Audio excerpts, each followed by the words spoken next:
Good morning, my dear friends. In this video lecture, we are going to discuss multiple choice questions based on education technology.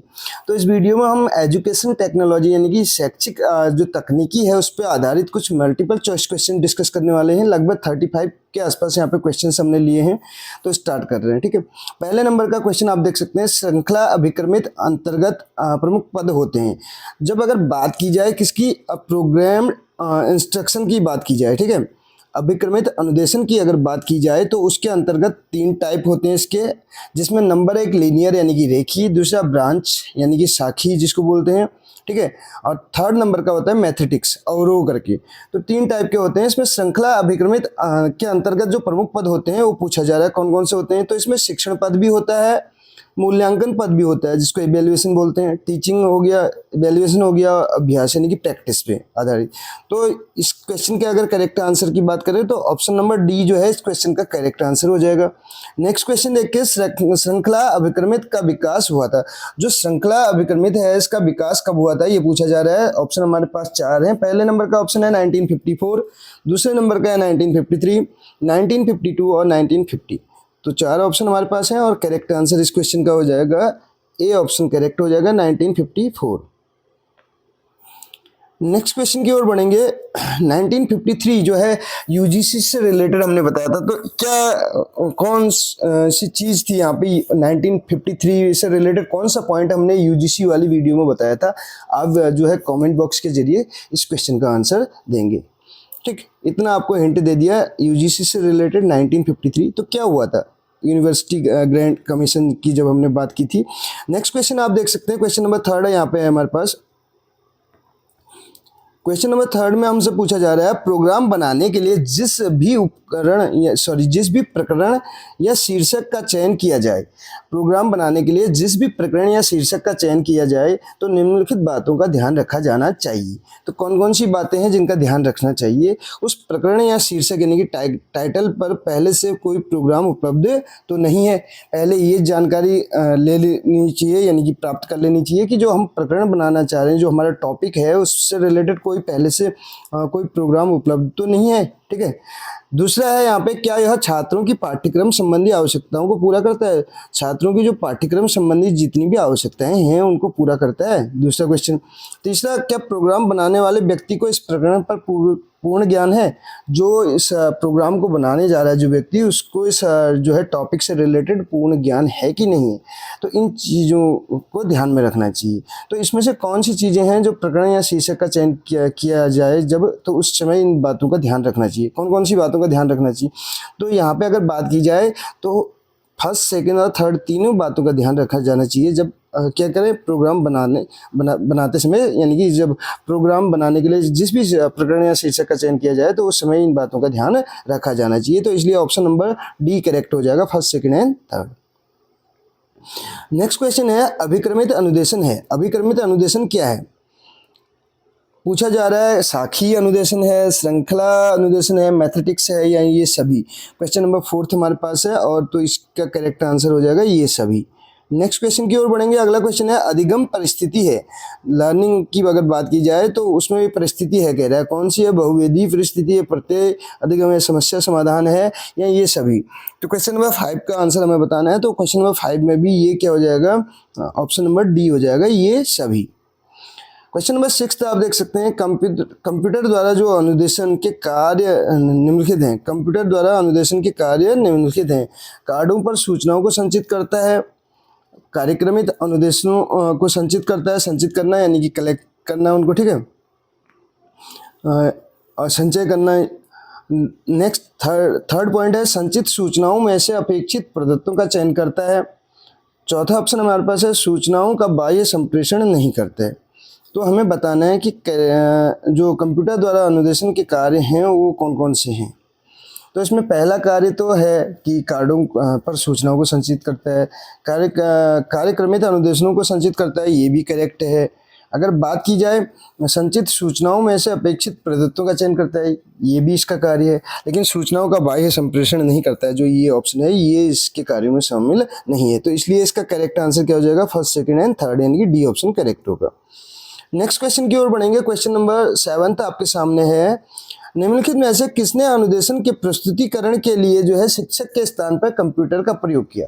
तो कौन ऐसे व्यक्ति थे, ठीक है, जिन्होंने कंप्यूटर के स्थान पे, सॉरी, शिक्षक के स्थान पे कंप्यूटर का प्रयोग किया प्रस्तुतिकरण के लिए, प्रेजेंटेशन के लिए? तो इसमें अगर करेक्ट आंसर की बात करें तो लॉरेंस स्टोलरो तथा डेनियल डेविज करके हैं। ए ऑप्शन इसका करेक्ट हो जाएगा। रॉबर्ट गेनी का अष्ट सोपानकी का सिद्धांत आपको पता होगा, पेडागोजी में आपने पढ़ा भी होगा, शिक्षा मनोविज्ञान से रिलेटेड जब अधिगम के सिद्धांतों की बात चल रही थी। तो कथन ए, अनुक्रिया उद्दीपन पर निर्भर नहीं करती है। जो अनुक्रिया उद्दीपन है वो उद्दीपन पर निर्भर नहीं करती है। अब इसमें कारण आर बताया जा रहा है, सही अनुक्रिया करने से छात्र नया ज्ञान सीखता है। तो सही अनुक्रिया करने से तो छात्र नया ज्ञान सीखता है, ये तो सही है। अब हम चले जाते हैं पॉइंट पे, देखिए अनुक्रिया उद्दीपन पर निर्भर नहीं करता है। अनुक्रिया उद्दीपन जो है उद्दीपन पर निर्भर करता है, यानी कि ऑप्शन ए गलत है और आर सही है। जिसमें हमें इस टाइप का मिल जाए तो वो हमारा ऑप्शन सही हो जाएगा। तो ए गलत है किंतु आर सही है, डी ऑप्शन इसका करेक्ट आंसर हो जाएगा क्वेश्चन नंबर 8 का। नेक्स्ट क्वेश्चन की ओर बढ़ेंगे। Indian association of programmed learning IAPL की स्थापना किस वर्ष हुई थी? तो IAPL की स्थापना किस वर्ष हुई थी, ये पूछा जा रहा है क्वेश्चन नंबर 9। तो ये हुई थी 1966 में, 1966 में हुई थी। सेंट्रल पेडागोजिकल इंस्टीट्यूट, पेडागोजिकल यानी कि इंस्टीट्यूट कहाँ पर है, ये पूछा जा रहा है। अहमदाबाद, कानपुर, हैदराबाद और इलाहाबाद, 4 ऑप्शन है और करेक्ट आंसर हो जाएगा इलाहाबाद में। नेक्स्ट क्वेश्चन हमारे पास है, central advance study of education संस्था निम्नलिखित में से किस स्थान पर है? Central advance study of education जो संस्था है वो किस स्थान पर है, ये पूछा जा रहा है। तो क्वेश्चन नंबर 11 का हो जाएगा ए ऑप्शन, बड़ौदा में स्थित है। किस विद्वान ने, नेक्स्ट क्वेश्चन है, किस विद्वान ने कहा है ज्ञान के छोटे अंशों को एक तार्किक क्रम में व्यवस्थित करने को अभिक्रम तथा इसकी संपूर्ण प्रक्रिया को अनुदेशन कहा है? यानी कि ज्ञान के जो छोटे अंश हैं उन अंशों को एक तार्किक क्रम में अगर व्यवस्थित कर दिया जाए तो उसको तो अभिक्रम कहा है और इसकी संपूर्ण प्रक्रिया को अनुदेशन कहा है। ये कौन से हमारे जो है विद्वान हैं, तो उनका नाम हमें बताना है। क्वेश्चन नंबर 12 का जो है ए हो जाएगा। स्टोफल ने ये डेफिनेशन दे रखी है, ठीक है। ये कहा है अधिगम स्वरूपों का प्रत्यय दिया गया है।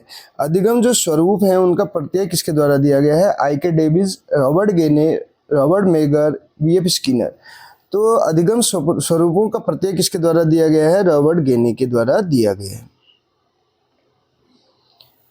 कोई परिस्थिति, यहाँ पे पूछा जा रहा है, कोई परिस्थिति, घटना तथा वातावरण में परिवर्तन यदि विद्यार्थी के व्यवहार में परिवर्तन लाता है। कोई परिस्थिति, घटना और वातावरण में परिवर्तन से यदि जो विद्यार्थी है उसके व्यवहार में परिवर्तन आता है या वो व्यवहार में परिवर्तन लाता है विद्यार्थी के, तो उसे उद्दीपन कहते हैं। यह कथन किससे संबंधित है? तो किसने ये डेफिनेशन दे रखी है? क्वेश्चन नंबर 14, इसका आंसर हो जाएगा ऑप्शन नंबर ए। ये कथन है किसका? टेबर का। सक्रिय अनुबद्ध अनुक्रिया सिद्धांत का प्रतिपादन किया था, तो किसने किया था? सक्रिय अनुबद्ध अनुक्रिया सिद्धांत का प्रतिपादन किसने किया था? क्वेश्चन नंबर 15 का आंसर बताना है। तो ये किया था सक्रिय अनुबद्ध अनुक्रिया सिद्धांत का BF स्किनर, बुरहस फ्रेडरिक स्किनर ने। सतत पुनर्बलन है, रीइंफोर्समेंट बोलते हैं जिसको इंग्लिश में। तो सतत पुनर्बलन क्या है ये पूछा जा रहा है क्वेश्चन नंबर 16 में। तो समय के अंतर से जो पुनर्बलन किया जाता है, बालक की प्रत्येक अनुक्रिया का पुनर्बलन, कुछ अनुक्रियाओं का पुनर्बलन और उपरोक्त में से कोई नहीं। सतत कहा जा रहा है तो सतत का मतलब है प्रत्येक अनुक्रिया का पुनर्बलन। बालक की प्रत्येक जो अनुक्रिया है उसका पुनर्बलन जो है सतत पुनर्बलन इसको कहा जाता है। भारत में निर्मित प्रथम जो कंप्यूटर है ये कौन सा है, ये पूछा जा रहा है क्वेश्चन नंबर 17 में। क्वेश्चन नंबर 17 का आंसर हो जाएगा ऑप्शन नंबर ए, सिद्धार्थ।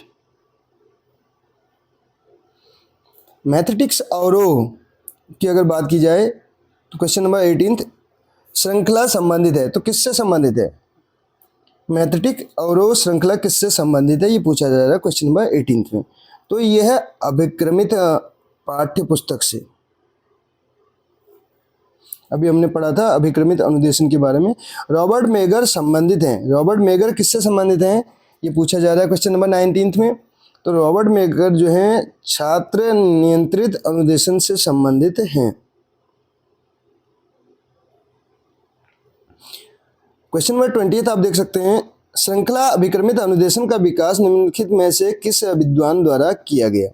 श्रृंखला अभिक्रमित अनुदेशन का विकास किसके द्वारा किया गया, ये पूछा जा रहा है। तो ये किया गया था बीएफ स्किनर के द्वारा।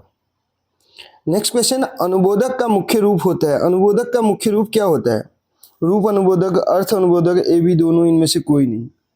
तो क्वेश्चन नंबर 21 के अगर आंसर की बात की जाए ए बी दोनों हो जाएगा। शैक्षिक प्रौद्योगिकी से अभिप्राय है, जो शैक्षिक प्रौद्योगिकी है उसका अभिप्राय क्या है, उससे क्या मतलब है। दृश्य श्रव्य सामग्री का उपयोग, मशीनों का उपयोग, कला एवं विज्ञान में मध्यस्थता, इनमें से कोई नहीं। क्वेश्चन नंबर 22 जो है इसका ऑप्शन नंबर सी हो जाएगा, कला और विज्ञान में मध्यस्थता। शिक्षण एक कला है, लेकिन किस माध्यम से हमने पढ़ा था, शैक्षिक तकनीकी में पढ़ा था, तो उसमें जो कला तो है लेकिन इसमें जो वैज्ञानिक तकनीकों का प्रयोग किया जाता है, तो इसलिए कला और विज्ञान में क्या है, मध्यस्थता है, कहने का मतलब है। शैक्षिक प्रौद्योगिकी का मुख्य रूप है, क्या है मुख्य रूप, शिक्षण प्रौद्योगिकी, व्यवहार प्रौद्योगिकी, अभिक्रमित अनुदेशन, ये सभी। तो शिक्षण शैक्षिक प्रौद्योगिकी को 3 भागों में बांटा जाता है, तो ये शिक्षण प्रौद्योगिकी, व्यवहार और अभिक्रमित तीनों इसमें करेक्ट आंसर हो जाएगा, यानी कि ये सभी करके। अनुदेशात्मक प्रारूप को किस अन्य नाम से जाना जाता है। क्वेश्चन नंबर 24 हमारे पास है, तो किस नाम से जाना जाता है अनुदेशात्मक प्रारूप को, प्रणाली विश्लेषण, प्रशिक्षण प्रौद्योगिकी, पृष्ठपोषण सिद्धांत, या ये सभी। तो ऑप्शन नंबर डी करेक्ट हो जाएगा, इन सभी नामों से इसको जाना जाता है। शैक्षिक प्रौद्योगिकी का प्रथम उपागम माना गया है, जो शैक्षिक प्रौद्योगिकी है उसका प्रथम उपागम किसको माना गया है, क्वेश्चन नंबर 25 में हमसे पूछा जा रहा है। तो प्रथम उपागम जो है हार्डवेयर है, दूसरा जो है सॉफ्टवेयर है, तीसरा प्रणाली विश्लेषण है। क्वेश्चन नंबर 26 आपके सामने है, हार्डवेयर और सॉफ्टवेयर के संबंध में चयन का प्रमुख सिद्धांत है। तो हार्डवेयर और सॉफ्टवेयर के मध्य जो चयन के संबंध में जो चयन का सिद्धांत है कौन सा है, ये पूछा जा रहा है क्वेश्चन नंबर 26 में। क्रिया का सिद्धांत, मूल्यांकन का सिद्धांत, भौतिक नियंत्रण का सिद्धांत, उपरोक्त सभी। तो उपरोक्त सभी इसका करेक्ट आंसर हो जाएगा। शिक्षा की क्रियाओं में शामिल किया जाता है, किसको किया जाता है, शिक्षण को, प्रशिक्षण को, अनुदेशन को, इनमें से कोई नहीं। क्वेश्चन नंबर 27, शिक्षा की क्रियाओं में शामिल किया जाता है, तो डी ऑप्शन हो जाएगा, इनमें से कोई नहीं।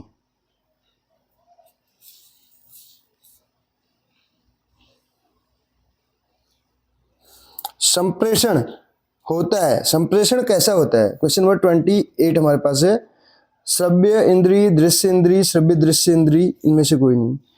तो संप्रेषण कैसा होगा, श्रव्य दृश्य इंद्री, यानी कि सी ऑप्शन करेक्ट हो जाएगा, जो हमारे पास ऑप्शन है इसके हिसाब से अगर हम चले तो। श्रोत्र प्रक्षेपक यानी कि OHP, overhead projector, overhead projection कहाँ से आएंगी, ओवरहेड, सिर के ऊपर से, तो सिरोत्तर तभी बोला जाता है इसको, ठीक है। तो इसमें अचल चित्रों का होता है, पारदर्शियों का होता है, चल चित्रों का होता है, इन सभी में। क्वेश्चन नंबर 29, तो अगर बात की जाए तो पारदर्शियों में, ठीक है, किसका हो जाएगा, ऑप्शन नंबर बी हो जाएगा। किसका उपयोग होता है, सिरोत्तर OHP का उपयोग होता है, किसमें होता है, पारदर्शियों में होता है। तो क्वेश्चन नंबर 29 का बी ऑप्शन करेक्ट हो जाएगा, ट्रांसपेरेंट जिनको बोला जाता है। चित्र विस्तारक का उपयोग होता है अचल चित्रों में, पारदर्शियों में, ए और बी दोनों, इनमें से कोई नहीं। क्वेश्चन नंबर 30, तो इसका आंसर हो जाएगा सी, ए और बी दोनों, अचल और पारदर्शी दोनों में, ठीक है। अचल चित्रों का प्रदर्शन किया जाता है, अचल चित्रों का प्रदर्शन किसमें किया जाता है, चित्र विस्तारक में, सिरोत्तर प्रक्षेपक में, ए और बी दोनों, इनमें से कोई नहीं। क्वेश्चन नंबर 31 का ऑप्शन नंबर सी करेक्ट हो जाएगा, ए और बी दोनों, चित्र विस्तारक और सिरोत्तर प्रक्षेपक, OHP और एपिडाइस को बोला जाता है, ठीक है। बहुपक्षीय प्रदर्शन का प्रक्षेपण किया जाता है, जो बहुपक्षीय प्रदर्शन का प्रक्षेपण किया जाता है, किसमें किया जाता है, OHP में किया जाता है, या जो एपिडाइस्कोप यानी कि जो चित्र विस्तारक है, चलचित्र प्रक्षेपकों में, या ये सभी। क्वेश्चन नंबर 32 का करेक्ट आंसर हो जाएगा चलचित्र प्रक्षेपकों में किया जाता है बहुपक्षीय प्रदर्शन का प्रक्षेपण। ठीक है। क्वेश्चन नंबर 33 शिक्षण प्रक्रिया का मुख्य घटक है। पाठ्य वस्तु है, संप्रेषण है, सहायक प्रणाली है, ये सभी। क्वेश्चन नंबर 33 का आंसर हो जाएगा ऑप्शन नंबर डी, ये सभी। नेक्स्ट क्वेश्चन है चलचित्रों के प्रक्षेपण से किस प्रकार का प्रदर्शन होता है। जो चलचित्र हैं उनके प्रक्षेपण से किस प्रकार का प्रदर्शन होता है, ये पूछा जा रहा है क्वेश्चन नंबर 34 में। तो एक पक्षी, द्विपक्षी, त्रिपक्षी या बहुपक्षी। क्वेश्चन नंबर 34 का डी हो जाएगा बहुपक्षी। लास्ट क्वेश्चन है निम्न में से किसके द्वारा वाद विवाद का संप्रेषण किया जाता है। तो वाद विवाद का संप्रेषण किसके द्वारा किया जाता है। रेडियो, दूरदर्शन, टेलीकॉन्फ्रेंसिंग, सीरोत्तर प्रक्षेपक के द्वारा। तो क्वेश्चन नंबर 35 का आंसर बताना है। 35 का आंसर हो जाएगा ऑप्शन नंबर सी, टेलीकॉन्फ्रेंसिंग के द्वारा होता है। नेक्स्ट क्वेश्चन हमारे पास है, एक क्वेश्चन एक्स्ट्रा जो हमारे पास है, 35 क्वेश्चन तो हमने डिस्कस किए। नेक्स्ट क्वेश्चन हमारे पास है कि जो लिंगुआ फोन है वो किस प्रकार की सहायक सामग्री है। लिंगुआ फोन जो है किस प्रकार की सहायक सामग्री है। तो लिंगुआ फोन जो है किस प्रकार की जो है सहायक सामग्री है। तो लिंगुआ फोन जो है श्रव्य उपकरण है। श्रव्य यानी कि जिसको सुना जा सकता है, ऑडियो। ठीक है, ऑडियो बेस्ड है। ठीक, तो ये 35 क्वेश्चंस थे जो हमने इस वीडियो में डिस्कस किए। कैसी लगी आपको वीडियो जरूर बताइएगा। मिलते हैं अगली वीडियो में। Thank you so much.